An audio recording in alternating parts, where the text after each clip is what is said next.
여러분 기도하시기 바랍니다. 오늘 같이 나눈 말씀 볼게요. 다니엘 9장 1절에서 2절 말씀, 다니엘 9장 1절에서 2절까지 말씀 두 절만 같이 읽도록 하겠습니다. 찾으셨어요? 다니엘 9장 1절에서 2절. 제가 읽도록 하겠습니다.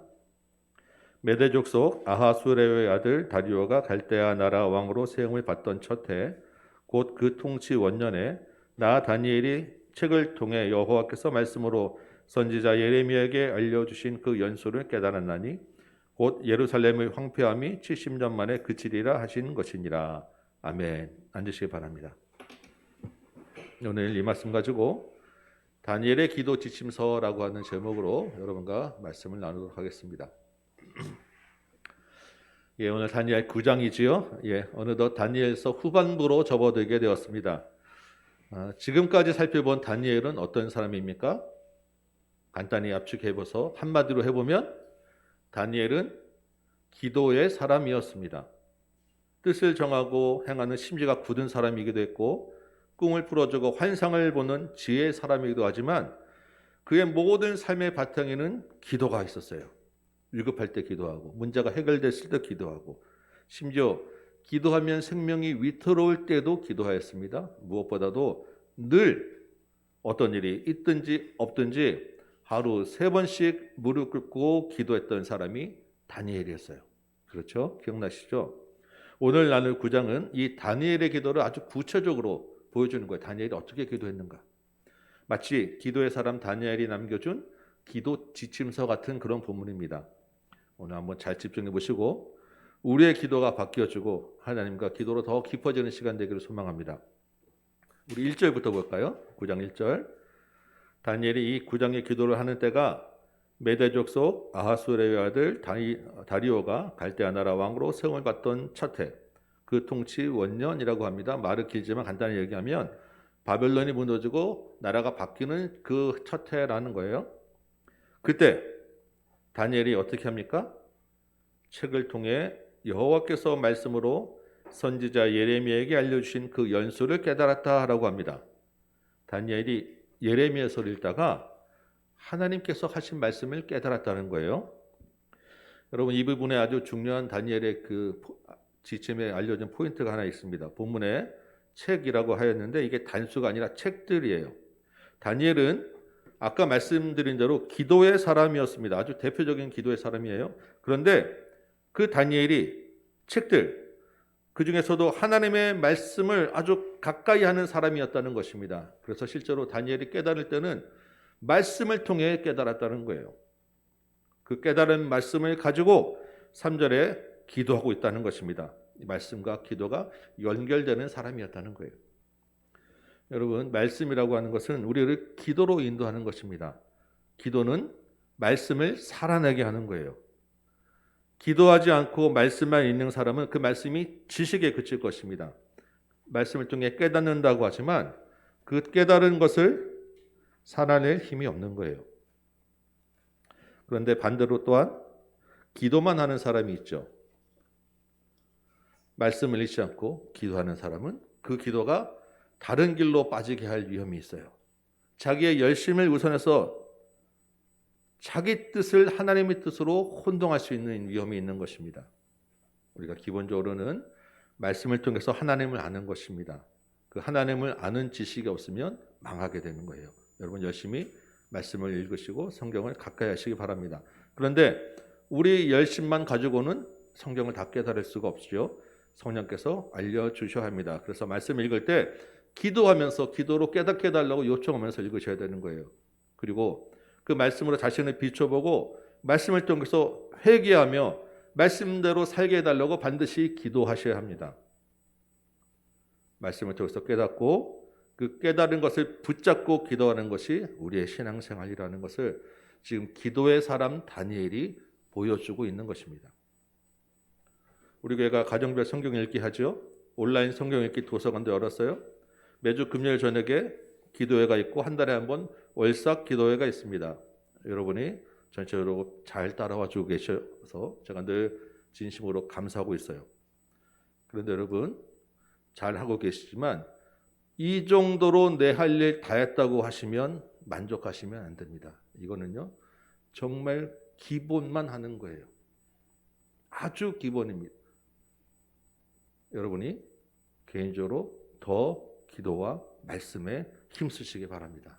그래서 그 가운데, 말씀과 기도 가운데 풍성한 나눔과 열매를 여러분들이 맛보시고 경험하셔야 돼요. 그러면 이제 다니엘이 이제 예레미야서를 읽다가 깨달았다고 하는데, 그 깨달은 것이 무엇인지 한번 보도록 합니다. 내용은 예루살렘의 황폐함이 70년 만에 그치리라 하고 하신 것이었어요. 우리가 예레미야서를 다 봤으니까 여러분 기억나시죠? 예레미야서 어디에 그 말씀이 있었습니까? 네.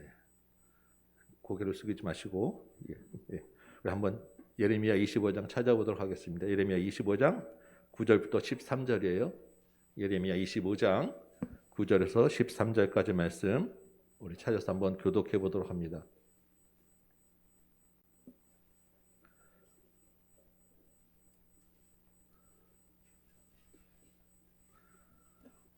(25장) 9절 말씀 제가 먼저 읽겠습니다. 한 절씩 교독할게요.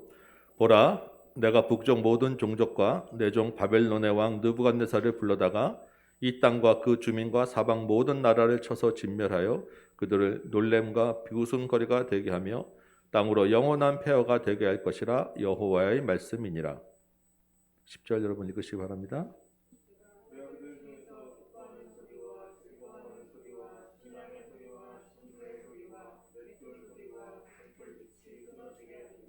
이 모든 땅이 폐허가 되어 놀랄 일이 될 것이며 이 민족들은 70년 동안 바벨론의 왕을 섬기리라.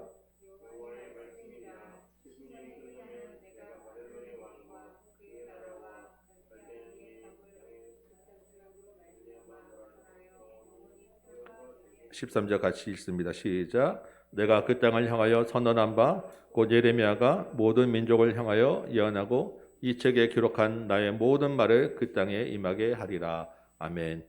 여러분, 이 말씀이 어떻게 되었습니까? 말씀하신 대로 다 이루어졌어요. 그렇죠. 우리가 이미 이제 알고 있는 내용입니다. 다니엘도 말씀을 읽다가 이것을 깨닫게 된 거예요. 그 말씀하신 때가 이루어질 때가 가까웠다라는 것을 깨닫게 된 것입니다. 실제 지금 다니엘이 기도할 때가 바벨론이 망한 때잖아요. 그리고 가만히 자기가 잡혀온 연수들을 계산해 보니까 이제 70년이 얼마 안 남은 거예요. 그러면 여러분, 다니엘 마음이 어떻습니까? 얼마나 기쁘고 감격스러웠겠어요? 기대가 되고 흥분되지 않겠습니까? 할렐루야 박수치고 소리치고 감사하며 사방에 이제 곧 우리가 돌아가게 될 것이다 막 이렇게 떠들고 전파하러 다니지 않겠습니까? 아니면 우리 같으면 개인적으로 혹시 돌아가서 뭐 어디 땅을 사야 되나? 어디 가서 무슨 사업을 할까? 뭐 이런 이득을 좀 볼 일 없나? 이런 거라도 뭐 계산해 보지 않겠습니까? 그런데 다니엘이 지금 어떻게 하죠? 3절에 보니까 금식하고 베옷을 입고 죄를 덮어쓰고 하나님께 기도하며 간구하기를 결심하였다고 합니다. 그리고 그 기도하는 내용이 4절부터 이어지는 거예요. 여러분, 금식과 베옷과 죄를 덮어쓰는 것이 어떤 행동입니까? 언제 이런 행동들을 하죠? 성경에서 애통해하고 회개하는 대표적인 모습이 지금 이런 장면들이에요. 우리의 겉모습과 체면, 격식, 육체의 힘과 능력 다 버리고 하나님께 잘못했다고 용서를 구할 때, 살려달라고 간구할 때, 하나님을 절실하게 찾을 때 하는 행동이 금식과 베옷과 죄를 덮어쓰는 거예요. 그래서 4절의 기도 첫마디도 내가 자복하오니라고 합니다. 자복이라는 것은 죄를 고백한다는 말이에요. 감격하고 기뻐해야 될 상황에서 왜 다니엘이 이런 처절한 회개의 기도에 들어갔느냐는 것입니다. 이게 또한 여기서 다니엘이 알려주는 기도의 포인트가 하나 있어요. 처음에 아까 책을 통해 깨달았다는 것은 말씀으로 기도의 자리에 인도되어진다라고 말씀드렸죠. 이번에 알려주는 포인트는 이 말씀을 대하면 그 기도하게 되는데 그 기도의 내용이 회개의 기도가 나오게 된다는 것입니다. 회개가 있어야 된다는 거예요. 회개라는 것이 무엇입니까? 돌이키는 거죠. 내 자신의 근본을 바꾸는 근원적으로 새롭게 되어지는 것이 회개입니다. 70년이 차면 고고로 돌아가게 될 것을 알게 되었을 때 다니엘이 깨닫고 생각한 것이 무엇이겠어요? 아, 기쁘다 이게 아니라 우리가 왜 여기에 있게 되었는지를 생각하게 된 거예요. 여러분, 이스라엘이 바벨론 땅에 왜 끌려왔습니까? 다니엘이 이렇게 이야기를 해요. 5절 보니까 우리는 이미 범죄하여 패역하며 행악하며 반역하여 주의 법도와 규례를 떠났기 때문입니다. 6절에 선지자들을 통해 주신 경고의 말씀들을 왕으로부터 고간 백성에 이르기까지 무시하였기 때문입니다. 10절에 여호와의 목소리를 듣지 않고 하나님의 율법을 행하지 않았기 때문입니다. 이걸 깨닫고 이 죄를 사실대로 구체적으로 지금 고백하고 있는 것입니다. 지난주 우리 성경 읽기 본문이 열왕기 상이었죠. 하나님께서 전무후무한 지혜를 솔로몬에게 주셨어요. 그런데 이 솔로몬이 얼마 안가 타락하고 말입니다. 솔로몬이 마병과 은금을 아주 많이 두고 아내도 많이 두고 이방신들을 다 허용하죠. 신명기에 기록된 하나님의 말씀을 정면으로 거절한 것입니다. 하나님 의지하는 대신에 자기를 자랑하고 자기를 의지했어요. 그 아들의 시대에 나라가 둘로 나누어지죠. 북쪽에 훨씬 많은 땅과 많은 지파를 얻게 된 여로보암이 있었습니다. 하나님이 일찍이 선지자를 통해서 네가 왕을 될 것이다라고 가르쳐 주셨어요. 그리고 실제 왕이 되었습니다. 그러면 어떻게 되죠? 하나님께 감사하고 하나님을 잘 섬겨야 되는데 이 여로보암 왕이 한 일이 뭐예요? 자기가 새로운 종교를 만들어냈고 금송아지를 세웠습니다. 무엇 때문에? 자기 왕권을 강화하기 위해서. 이후에 이어지는 왕들은 다 똑같은 죄의 길로 가고 말았습니다. 이스라엘이 하나님의 명령을 떠난 마지막 사건, 대표적인 사건 예레미야서 여러분 혹시 기억나세요? 바빌론의 마지막 포위되었을 때 이스라엘 종들을 다 풀어주죠. 포위가 잠깐 풀리니까 다시 잡아들였어요. 하나님의 율법과 계명을 역사 이래로 대대로 완전히 무시하고 하나님을 의지하지 않았던 것입니다. 그래서 어떻게 되었습니까? 7절 보니까 하나님의 공의로 이스라엘이 쫓겨나는 수치를 당하게 되었어요. 12절에 주께서 큰 재앙을 내리셔서 온 천하에 예루살렘에서 일어날 일 같은 것이 없을 정도로 처참한 상황을 맞이하게 되었습니다. 17절, 18절에 있는 대로 황폐한 성읍, 황폐한 성소가 되었던 거예요. 다니엘이 이 모든 역사에 나타난 민족의 죄를 가지고 하나님께 지금 고백하고 있는 것입니다. 왜 지금 이런 기도를 드렸을까요? 포로 기한의 연수가 다 차가는데 그동안 자기 민족이 어느 누구도 이런 민족의 죄에 대하여 회개하고 있지 않았던 것을 깨닫게 된 것입니다. 이 상태로 고국에 돌아가게 되면 또다시 같은 죄를 범하게 될 것이고 그러면 다시 이렇게 또 망하게 될 것이기 때문이에요. 백성들이 죄를 깨닫지도 못하고 회개하지도 않은 채 고국으로 돌아가는 것이 아무 유익이 없다는 것을 알게 되었던 것입니다. 근원적인 문제가 해결되지 않았기 때문이에요. 지금 백성들이 고국에 돌아가는 것보다 더 필요한 것은 하나님께 돌아가는 것이다라는 것을 다니엘이 마음에 깨달았다는 거예요. 민족의 죄를 가지고 금식하고 베옷을 입고 죄를 덮었을 수밖에 없었던 것입니다. 그런데 이 다니엘이 말씀을 통하여 회개하고 기도하는 이 모습 가운데 또 하나 우리가 아주 새겨들어야 될 아주 중요한 포인트가 하나 있어요. 우리가 말씀을 대하면 기도하게 되죠. 그 기도의 중심은 회개라고 하였습니다. 그런데 그 회개의 대상, 회개해야 될 주체 가운데 내가 포함되어 있다는 거예요. 5절 보니까요. 본격적으로 다니엘이 회개를 시작하고 간구를 합니다. 그 첫 마디가 뭐라고 이야기하죠? 우리가. 6절도 우리, 7절, 8절, 9절 다 우리라고 이야기를 해요. 우리라고 하는 말이 무엇입니까? 나를 포함한 공동체가 우리잖아요. 여러분, 다니엘이 포로로 처음 바벨론에 끌려올 때 뭐 정확하진 않지만 대략 다니엘의 나이를 10대 중반 정도로 봅니다. 한 15살 전후 정도 되지 않았을까 싶어요.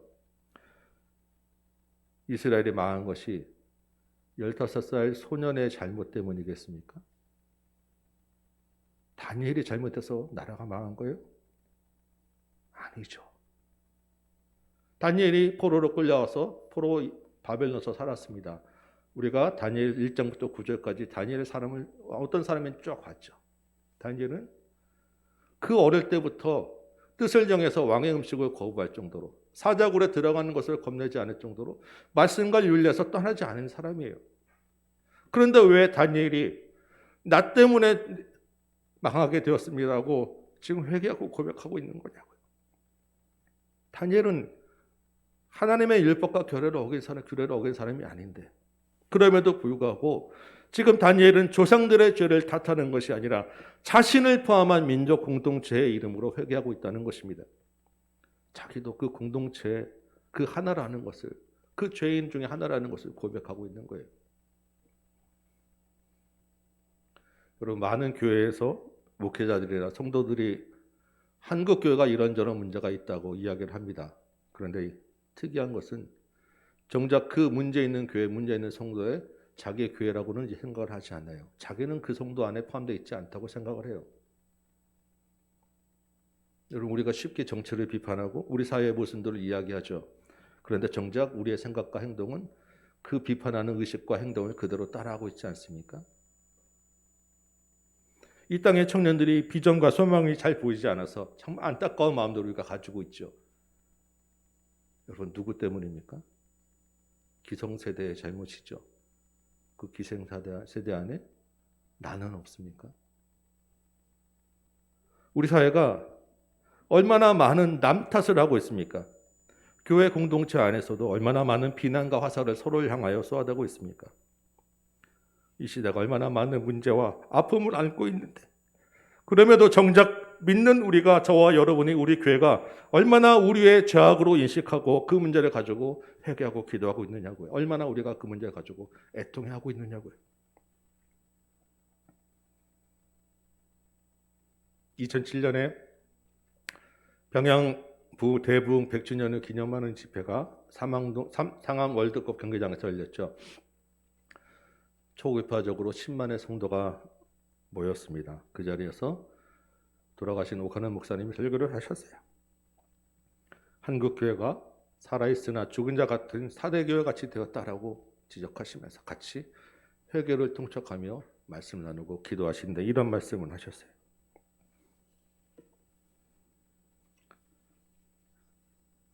이놈이 죄인입니다. 한국 교회를 입만 살게 만든 이놈이 죄인입니다. 그 이야기를 듣고 그 자리에 모인 정말 많은 사람들이 울며 기도했어요. 저도 그 자리에 있었습니다. 그 후로부터 지금 10여 년이 지났죠. 지금 어떻게 되었습니까?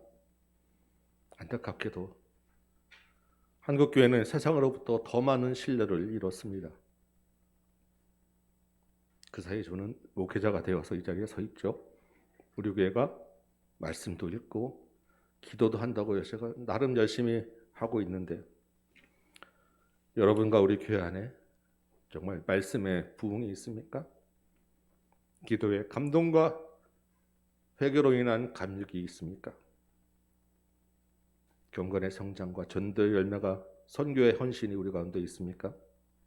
하나님의 인자와 은혜에 압도되어서 하나님께 끌려가는 경험을 해보신 적이 있으십니까?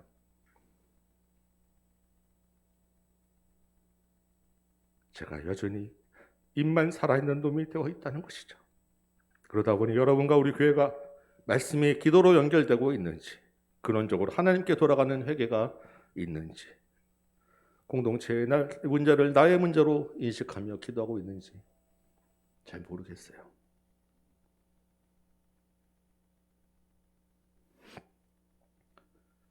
오늘 본문에서 다니엘이 기도하면서 붙잡고 의지했던 두 가지 기둥이 있어요. 비록 우리가 도저히 하나님 앞에 나설 수 없는 상태일지라도 이 두 가지를 의지하여 우리도 하나님 앞에 서기를 소망합니다. 우리 4절 보시면요, 다니엘이 하나님을 어떻게 부르고 있습니까? 두려워할 주 하나님, 주를 사랑하고 주의 계명을 지키는 자를 위하여 언약을 지키시고 그에게 인자를 베푸시는 이시여 라고 하나님을 부르고 있습니다. 여기에 다니엘이 의지하고 기대하는 두 가지가 있는 거예요. 첫 번째는 언약을 지키시는 하나님, 두 번째는 인자를 베푸시는 하나님이에요. 먼저 첫째로 하나님은요, 언약을 반드시 지키시는 분이십니다. 우리 성경이 무엇입니까? 하나님의 약속이죠. 그리고 그 약속이 얼마나 신실하게 이루어졌는지를 보여주는 책이 성경이에요. 그래서 우리는 하나님을, 이 언약의 하나님을 뭐라고 부릅니까? 신실하신 하나님, 이렇게 불러요. 70년 만에 돌아가게 하실 언약도 반드시 이루어질 것을 다니엘이 말씀 통해 깨닫게 된 것이고 실제로 또 이루어졌어요. 그런데 여러분, 우리가 기억해야 될 것은 하나님의 약속에는 복 주신다는 것만 있는 것이 아니라는 것입니다. 하나님의 계명을 지키는 자에게는 복을 주시지만 지키지 않는 자에게는 재앙과 저주도 약속되어 있어요. 하나님은 신실하시기 때문에 이 재앙과 저주도 지키시는 분입니다. 레위기와 신명기에 언약한 대로 이스라엘은 하나님을 떠난 것에 대한 재앙을 받았습니다. 그게 지금 다니엘이 겪고 있는 현실이에요. 다니엘이 지금 기도로 언약을 지키시는 하나님이라고 이야기하는 것은 복도 주시지만 재앙과 저주의 언약을 지키신 하나님이라고 지금 고백하고 있는 거예요. 자기의 현실을 인식하고 있는 것입니다. 자신들이 포로로 끌려오고 고국 땅에 황폐하게 된 것이 하나님의 신실하신 언약 때문이었다라고 지금 고백하고 있는 것이고 인정하고 있는 것입니다. 그 인정 위에 다시 돌아가게 하실 하나님을 기대하고 있는 거예요.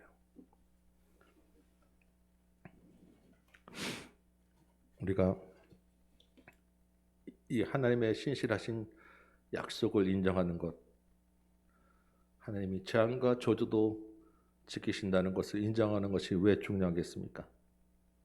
지금 당하고 있는 고난의 현장도 하나님 손 안에 있음을 인정하는 것이기 때문에 그래요. 우리가 하나님 손 안에 있고 하나님의 약속 안에 있으면 그것이 재앙일지라도 거기에 소망이 있다는 것을 우리가 깨달아야 되기 때문입니다.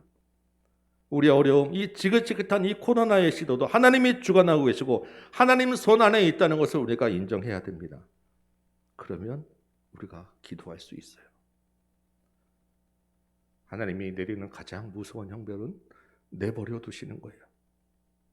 여러분, 아들이 아니면 그냥 내버려 두십니다. 하나님 손 안에 있으면 그 하나님의 관계가 영원히 끊어진 것이 아니라는 거예요. 고난의 시간 가운데서도 하나님의 인도와 보호를 기대할 수 있는 것이고 회개하고 돌이킬 기회가 있다는 것입니다. 우리가 오 신실하신 주 내 아버지여 찬양하지요. 신실하신 하나님, 실수가 없으신 초오신 하나님 찬양하시오. 이때 내게 주실 받을 복만 기대하지 마시고 재앙을 내리시는 하나님 같이 우리 기억하길 바랍니다. 그러면서 동시에 그 하나님 안에서 우리 자신을 돌아보는 은혜가 있기를 바라요. 둘째로 다니엘이 의지했던 기둥은 이 신실하시고 언약에 충실하신 하나님이 인자를 베푸시는 하나님이라는 것입니다. 여러분, 인자라는 것은 하나님의 자비와 긍휼, 은혜를 말하는 거예요. 이 인자가 있기에 재앙을 내리시지만 또한 용서를 기대할 수 있는 것입니다. 9절 볼까요? 주 우리 하나님께는 긍휼과 용서하심이 있사오니, 이거 붙잡고 다니엘이 기도했던 거예요.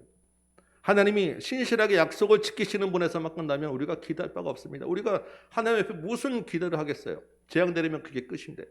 그러나 하나님은 동시에 인자가 있으신 분이기 때문에, 용서하실 수 있는 분이기 때문에 우리 하나님께 기도할 수 있는 거예요. 이 인자에는 우리의 공로나 우리의 은혜 전혀 고려되고 있지 않은 거예요. 은혜라고 하는 것은 받을 가치가 없는데 주어지는 것, 거저 주어지는 것이 은혜예요. 우리의 공로나 의로 우리가 주의 인자를 받는 것이 아니라 여호와께서 하나님이 인자하신 분이기 때문에, 은혜를 베푸시는 분이기 때문에 우리를 긍휼히 여기셔서 우리에게 인자를 베풀어 주실 것을 기대하는 것입니다. 이게 우리의 유일한 희망인 거예요. 그래서 우리가 외우는 말씀이 있죠. 예레미야가 3장 22절 23절 말씀. 여호와의 인자와 긍휼이 무궁하심으로 우리가 진멸되지 아니함이니이다. 이것이 아침마다 새로우니 주의 성실하심이 크시도소이다. 여호와의 인자가 가장 크게 드러난 사건이 무엇입니까? 하나님의 아들 예수가 이 땅에 오신 것이고 그 아들이 십자가에 돌아가신 거예요. 그래서 성경이 우리가 예배 처음 시작할 때 이것도 로마서 5장 8절 이렇게 말씀하고 있는 것입니다. 우리가 아직 죄인 되었을 때 그리스도께서 우리를 위하여 죽으심으로 하나님이 우리에게 대한 자기의 사랑을 확증하셨느니라. 우리가 죄인 되었을 때 하나님의 아들이 우리를 위하여 대신 죽음으로 하나님의 사랑을 보여주셨다. 이 여호와의 인자와 긍휼하심이 있기에 우리의 회개가 의미가 있는 것입니다. 여러분, 이 여호와의 인자와 긍휼을 기대하며 마음껏 기도하시기 바랍니다. 이 믿음을 가지고 전심으로 하나님께 돌아가시기 바랍니다. 주께서 들으시고 우리의 죄를 사하시고 우리를 다시 아들 삼아 주시는 거예요. 신실하신 하나님의 약속이 여기에 있는 것입니다. 이 믿음이 있기에 다니엘은 이방 땅에서도 회개할 수 있었고 기도할 수 있었던 것 아니겠습니까? 우리도 마찬가지로 이 시대에 기도할 수 있는 것입니다. 말씀을 통해 깨닫고 회개에 집중한 다니엘의 기도가 이제 마지막 몇 구절 남았습니다. 마지막에 이렇게 회개에 집중해서 회개의 모든 시간을 다 할애한 후에 다니엘이 자신이 구하고 싶은 것 간구하는 몇 마디 몇 줄을 덧붙이고 있습니다. 17절부터 19절이에요. 17절 볼까요? 그러하온즉 우리 하나님이여 지금 주의 종의 기도와 간구를 들으시고, 우리가 암송한 말씀이었죠. 다니엘이 무엇을 구합니까? 주의 얼굴빛을 주의 황폐한 성소에 비추어 주옵소서. 무너진 성전을 회복시켜 달라는 것입니다. 이제 고국으로 돌아가니까 고국에 다시 성전을 회복시켜 달라고. 18절은 우리의 황폐한 상황과 성을 보옵소서. 성도 다시 회복시켜 달라는 거예요. 왜? 가서 이제 성전 짓고 성읍 짓고 다시 살아야 되니까 다시 잘 살게 해달라고 민족이 필요한, 정말 이제 필요한 우리 간구를 하고 있는 것입니다.